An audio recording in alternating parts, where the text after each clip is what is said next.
اور جب تمہارے لڑکے بالغ ہو جائیں تو ان کو بھی اسی طرح اجازت لینی چاہیے جس طرح ان سے اگلے یعنی بڑے آدمی اجازت حاصل کرتے رہے ہیں۔ اس طرح اللہ تم سے اپنی آیتیں کھول کھول کر بیان فرماتا ہے، اور اللہ جاننے والا ہے، حکمت والا ہے۔ اور بڑی عمر کی عورتیں جن کو نکاح کی توقع نہیں رہی اور وہ زائد کپڑے اتار کر سر ننگا کر لیا کریں تو ان پر کچھ گناہ نہیں، بشرطے کہ اپنی زینت کی چیزیں نہ ظاہر کریں،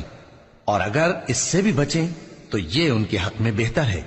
اور اللہ سنتا ہے، جانتا ہے۔ نہ تو اندھے پر کچھ گناہ ہے اور نہ لنگڑے پر اور نہ بیمار پر اور نہ خود تم پر کہ اپنے گھروں سے کھانا کھاؤ، یا اپنے باپ دادا کے گھروں سے، یا اپنی ماؤں کے گھروں سے، یا بھائیوں کے گھروں سے، یا اپنی بہنوں کے گھروں سے، یا اپنے چچاؤں کے گھروں سے، یا اپنی پھوپھیوں کے گھروں سے، یا اپنے ماموں کے گھروں سے، یا اپنی خالاؤں کے گھروں سے، یا اس گھر سے جس کی کنجیاں تمہارے ہاتھ میں